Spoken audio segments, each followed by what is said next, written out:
बात को समझे। 1000 बार त्रुटि हो जाए, गलती हो जाए, हम ये नहीं कहते गलती करो, लेकिन 1000 बार गलती हो जाए तो भी हमें प्रभु का मार्ग नहीं छोड़ना और अपने शरीर को किसी भी तरह से बाहरी दंड नहीं देना, आंतरिक दंड देना है। उपवास के द्वारा, कम आहार के द्वारा, परिक्रमा, नाना प्रकार की तपस्या का अनुष्ठान करके भस्म कर दो अपनी वासना को और प्रभु को प्राप्त करो। शरीर छोड़ने से आत्महत्या करने वाले की वो दुर्गति होती, भूत बनता कोई भी हो, चाहे साधु वेश में चाहे गृहस्थ में हो, पक्का समझना। अगर गलती नहीं हुई तो दीन बनने की तो बिल्कुल आवश्यकता नहीं, अगर गलती हो गई तो भी दीन बनने की आवश्यकता नहीं। क्यों? क्योंकि कुश्ती लड़ने वाला ही हारता है, देखने वाले तो केवल तालियां बजाते हैं। सदैव विजयी नहीं रहता, कभी कभी दांव चूक जाता है, दोबिया पछाड़ में गिरता है। ऐसे ही है, हमारा युद्ध हो रहा है काम से, क्रोध से, लोभ से, मोह से, मद से, मत्सर से, ये क्या जाने। लेकिन हम उस उपासक को सपोर्ट करते हुए हृदय से कहते हैं, कभी नहीं, घुटने टेका फिर खड़े हो और दौड़ प्रभु की तरफ, देख तो संसार पर विजय प्राप्त कर ही लेगा। गिरता वही है जो दौड़ता है, जो गिरे पड़े हुए हैं, चल ही नहीं रहे, वो क्या गिरेंगे।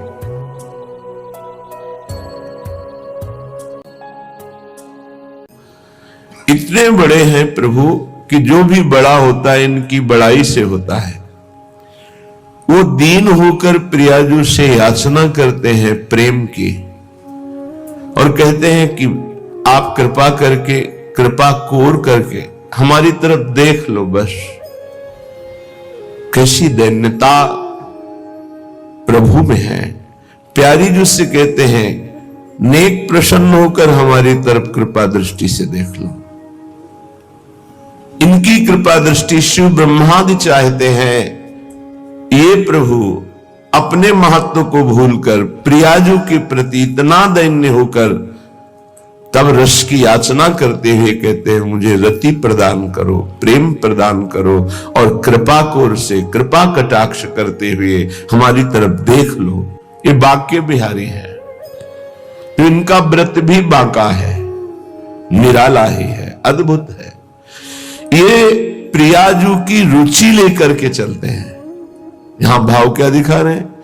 सेवक को अपने स्वामी की रुचि क्या है, इस समय रुख क्या है?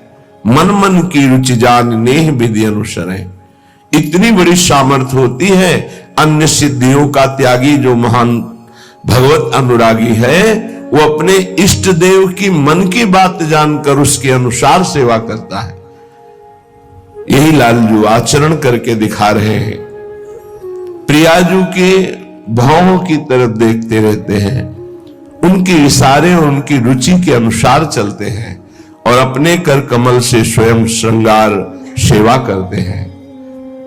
और ये इनके परम सुख का स्वरूप है। जब सखियां मना कर देती हैं कि ये हमारी सेवा है, तो सखियों की चरण वंदना करते हैं कि आपको तो नित्य प्रियाजू की सेवा प्राप्त होती है, आप कृपा करके आज मुझे प्रदान कीजिए। वही सेवा, वही नाम, वही धाम, वही प्रियाजू आचार्य कृपा से अपने को प्राप्त हुई है।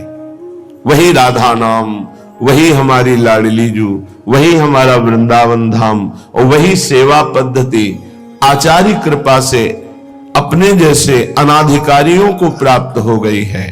अब निष्ठा पूर्वक नाम रूप लीला धाम का सेवन करें। ये कलिकाल है, इसमें ऐसी आंधी माया की चलती है कि वो जो जिससे हमारा परम कल्याण होना उसको ढक दिया जाता है। वैसे इसे अज्ञान की आंधी कहते हैं, पर लोकवत दिखाई देता है ज्ञान, और जिससे हमें परम पद मिलता है, भगवत प्राप्ति होती है, उसको ढक दिया जाता है। और जहां हमें बार बार जन्म मरण का भटकाव ही मिले, ऐसे हमें साधनों में लगाया जाता है। यदि प्रभु का नाम जप नहीं है, प्रभु के रूप का ध्यान नहीं है, प्रभु की लीलाओं का गायन श्रवण नहीं है और प्रभु के प्रेमी जनों का संग नहीं है, धाम का उनकी लीला भूमिका, आसक्ति, स्नेह हृदय में नहीं है तो सब धोखा है, पक्का समझ लीजिए। खूब साधन पथ पे चल के आपको ये बात बता रहे हैं। निष्ठा, निष्ठा किसे कहते हैं? चाहे जितना भय या प्रलोभन हो, अपनी बात से ना डिगे, उसे निष्ठा कहते हैं। श्रीपाद कह रहे हैं वृंदावन की निष्ठा, गुरु निष्ठा, नाम निष्ठा, प्रभु की लीला गुण श्रवण की निष्ठा या सेवा निष्ठा, यही हमको प्रेम प्रदान करती है, जिसका शब्द याद रखो, निष्ठा। यहां हो सब रहा है, लेकिन निष्ठा किसी बिरले में होगी। निष्ठा, प्राण निकल जाए पर हमारी सेवा नहीं छूटेगी। अगर प्राण है तो सेवा होगी। अगर नाम चल रहा है तो प्राण चल रहे हैं, नाम छूटा तो प्राण छूटे, इसे नाम निष्ठा कहते हैं। गुरुदेव की सेवा है तो गुरुनिष्ठ जीवित है, गुरुदेव की सेवा नहीं तो गुरुनिष्ठ है ही नहीं, उसका अस्तित्व ही नहीं। कुछ महापुरुषों ने जे ही सुना कि महाप्रभु हरिवंश चंद्र जो अंतर ध्यान हुए गुरु निष्ठावान, तो सुनते ही बस मुंह बगर गया, नेत्र खुले रह गए, प्राण निकल गए। कितने ऐसे महापुरुष। महाप्रभु चैतन्य देव विलीन हो गए श्री जगन्नाथ जी में, कितने महाभागवत तत्काल प्राण त्याग दिए।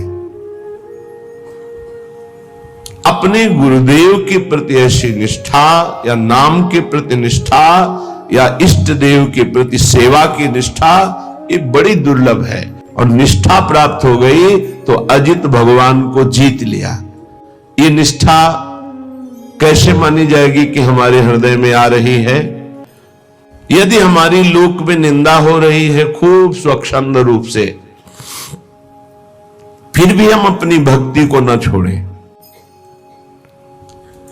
ऐसा न सोचे कि मेरी भक्ति में कोई त्रुटि है क्या, लोग हमारा उपहास करते हैं, हमारी निंदा करते हैं, हमारा अपमान करते हैं। सच्ची मानिएगा, निंदा, अपमान, तिरस्कार ये भगवान की प्राप्ति के लिए अत्यंत आवश्यक है।